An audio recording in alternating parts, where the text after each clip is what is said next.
On the last day of the budget session being today, the motion of thanks on Ram Mandir has been tabled in Parliament. Let's get you the live updates.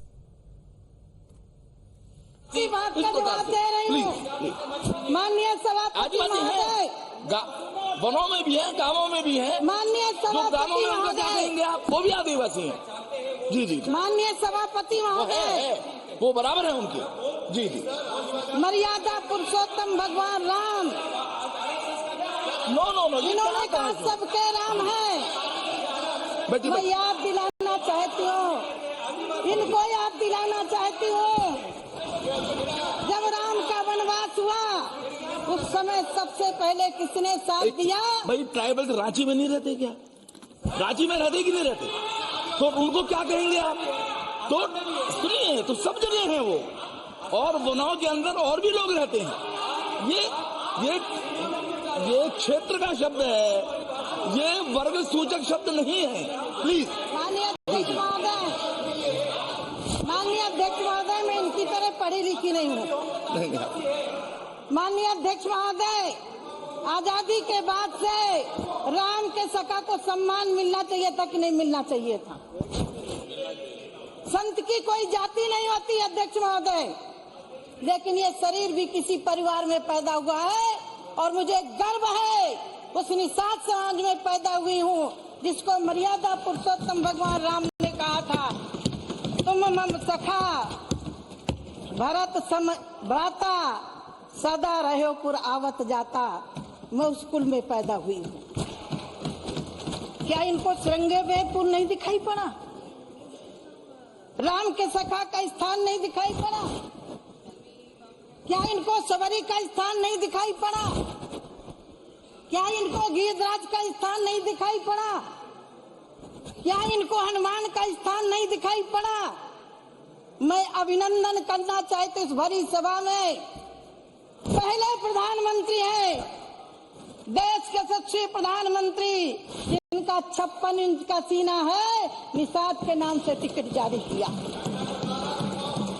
इनका 56 inch का सीना है, जिन्होंने सबरी के नाम का डाक ticket जारी किया, गिरिराज जटायु के नाम का टिकट जारी किया, राम मंदिर के नाम का टिकट जारी किया। गोगोई जी गुरबाणी का उदाहरण दे रहे थे तो मुझे भी याद आ गया, गुण गोविंद गायो नहीं जन्म आकारत की। याद करना चाहिए। यानी गुरु इन संत सिखों के आस्था के केंद्र बिंदु को पाकिस्तान में कैद यदि रास्ता किसी ने दिया तो देश के यशस्वी प्रधानमंत्री जी ने, याद रखना चाहिए। माननीय सभापति महोदय, मेरा सौभाग्य है माननीय अशोक सिंघल जी के नेतृत्व में मैं सुंदर आंदोलन की भागीदारी भी रही, और मैं सौभाग्यशाली हूँ जिस राम जन्मभूमि का ट्रस्ट देश के यशस्वी प्रधानमंत्री जी ने बनाया, वो मेरे गुरुदेव युग पुरुष स्वामी परमानंद जी महाराज उसके ट्रस्टी भी हैं। मेरी गुरबान साध्वी रीतमरा जी, मुझे याद है अध्यक्ष महोदय, मुझे बताने में मुझे लग रहा वो बात जरूरी है। राम जन्मभूमि आंदोलन के समय 2003 के पहले इंदौर में गिरफ्तार किया गया था। दिग्विजय सिंह की सरकार के समय अध्यक्ष महोदय मैं पूछना चाहती हूँ, किसी महिला को गिरफ्तार करना है तो दिन में गिरफ्तार किया जाता है, किसी महिला को गिरफ्तार किया जाता है तो महिला कांस्टेबल होनी चाहिए। माननीय अध्यक्ष महोदय, रात्रि के 2:30 बजे दिग्विजय सिंह की सरकार ने दोष क्या था, हम राम जन्मभूमि आंदोलन के लिए साध्वी रीतमरा और हम लोग लगे थे, बस दोष ये था। माननीय अध्यक्ष महोदय, मुझे क्यों किया गया नहीं? रात्रि 2:30 बजे गिरफ्तार किया गया, 250 गाड़ियों के साथ लगा कि हमें सुरक्षित जगह ले जाएंगे, लेकिन अध्यक्ष महोदय वो 250 गाड़ियां इंदौर के इर्द गिर्द घूमती रही, एक गाड़ी में अकेले लेकर के गुना की चौकी में जाकर के FIR लिखवाया। अध्यक्ष महोदय वो क्षण में याद करती हूँ तो मुझे लग रहा है कि इनको राम की बात करने का अधिकार नहीं है, नहीं अधिकार। अध्यक्ष महोदय, मैं उसकी भी साक्षी हूँ। कपड़ा बदल करके, कपड़ा चेंज करके हम अयोध्या से गए थे। कार सेवकों की छातियों को गोलियों से भूना गया था, तब ये लोग कहाँ थे? मैं पूछना चाहती हूँ, कहाँ थे ये लोग? अध्यक्ष महोदय, कोठारी बंधु की बहन से भी मैं मिली। मुझे पश्चिम बंगाल जाने का अवसर मिला। उन्होंने कहा, दीदी अभी हमारे भाइयों की आत्मा को शांति नहीं मिली। माननीय अध्यक्ष सभापति महोदय, जब देश के यशस्वी प्रधानमंत्री जी हाथ में भगवान का मुकुट लेकर के राम मंदिर में प्रवेश कर रहे थे, उस समय उन कोठारी बंधुओं को श्रद्धांजलि सच्चो अर्थ में अर्पित। माननीय अध्यक्ष सभापति महोदय, बोलने के लिए मेरे पास बहुत कुछ है। माननीय सभापति महोदय, रात्रि में गिरफ्तार किया गया, इतना ही नहीं छोड़ा गया था, कहीं बाथरूम तक नहीं करने दिया गया था और जेल जाकर के ग्वालियर की जेल में बंद कर दिया गया था। अध्यक्ष महोदय, हम किसी से बात नहीं कर सकते थे।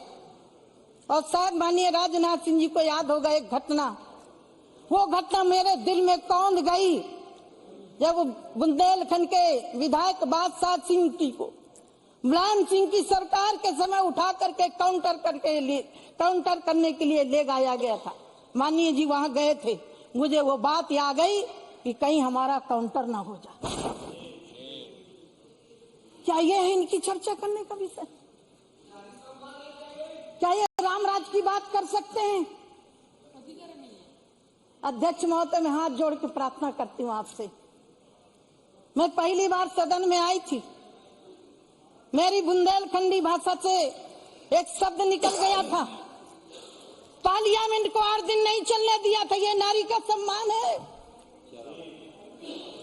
सभापति महोदय, न राम का सम्मान न नारी का सम्मान। महोदय,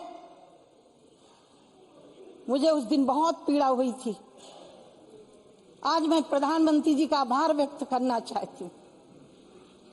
मेरे कारण मेरे प्रधानमंत्री जी को, मेरे कारण वेंकैया नायडू जी को, मेरे कारण मेरे आज के रक्षा मंत्री जी को, मेरे कारण स्वर्गीय सुषमा स्वराज को माफी मांगनी पड़ी थी।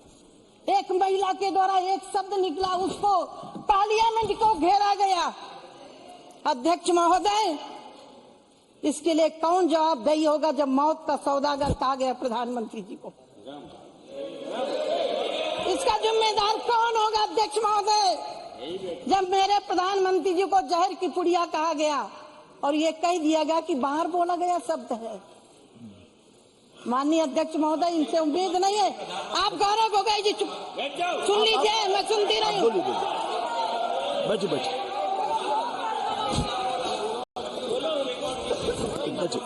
अब बैठो। उसको सुना, वो गलती कर ली। अब बोलिए। माननीय सभापति महोदय, माननीय सभापति महोदय, जब घाव होता है, मिर्ची लगती है तो जीवन तो उठेगी, जरूर उठेगी और उठना भी चाहिए। देश की जनता देख रही है कि तुमने राम के साथ क्या किया। कोर्ट में खड़े होकर के 2019 के पहले माननीय अध्यक्ष महोदय, इन्हीं के वकील खड़े हो गए थे कि अभी न्याय नहीं होना चाहिए राम के मंदिर के लिए। क्या बात कर रहे हो? किस मुख से राम की बात कर रहे हो? तुम्हारा अधिकार क्या है राम के विषय पर बात करने का? कोई अधिकार नहीं है। कोर्ट में खड़े होकर के मैं न्यायाधीशों का सम्मान करती हूँ और देश के यशस्वी प्रधानमंत्री जी का भी अभिनंदन करती हूँ और ये कहना चाहती हूँ, राम मिले केवट के विश्वासों पर, राम मिले प्रण के हेतु वनवासों में। ये मेरठ के कवि हरिओम पवार जी की पंक्ति। हाँ, मैं वही बोल रही हूँ। मैं खास तौर से मैं मेरठ से हूँ। बड़े राम जी जी फिर से सुना देती हूँ। गौरव गोगोई ने भी उन्हीं पंक्तियों को, इसीलिए मैंने वो उद्धृत किया है। जी, मैं विशेष रूप से आभारी हूँ हाँ, कि आपने मेरठ के महान कवि, राष्ट्रीय कवि हैं वो, उनका उल्लेख किया। राम मिले केवट के विश्वासों पर, राम मिले हैं प्रण के हेतु वनवासों में, राम मिले हैं हनुमान के क्या बात है सीने पर, राम मिले सबरी के जूठे बैरों पर। और आखिरी मैंने जोड़ा अध्यक्ष महोदय, राम मंदिर मिला है नरेंद्र मोदी के 56 इंच सीने। माननीय अध्यक्ष महोदय, राम का इतिहास यदि इन्होंने पढ़ा होता तो जो राम को नकार रहे उनको जवाब मिलना चाहिए था, रामायण फाड़ने वालों को जवाब मिलना चाहिए था, लेकिन नहीं दे सकते। अब कहते हैं, हमारे यहाँ कहावत है, यदि छछूंदर सांप निगल लेता है तो ना उगलते बनता है और ना ही निगलते बनता है। वही स्थिति है इनकी। मैं अध्यक्ष महोदय कहना चाहती हूँ, रामचरितमानस पढ़ते तो राम तुम्हें भी बनना होगा। चलो राम के पद चिन्हों पर अब इतिहास। अध्यक्ष महोदय, जब गरीबों की बात कर रहे थे, मैं तो आज अपने विषय पर सीमित रहने वाली थी, लेकिन इन्होंने छेड़ दिया, और जो छेड़ोगे तो हम छोड़ेंगे भी नहीं। अध्यक्ष महोदय, कल मैंने उस हाउस में जवाब दिया है। अध्यक्ष महोदय, यदि इन्होंने गरीबी दूर की होती तो आज 4 करोड़ लोगों को घर देने की हमें जरूरत नहीं पड़ती। वो कौन है?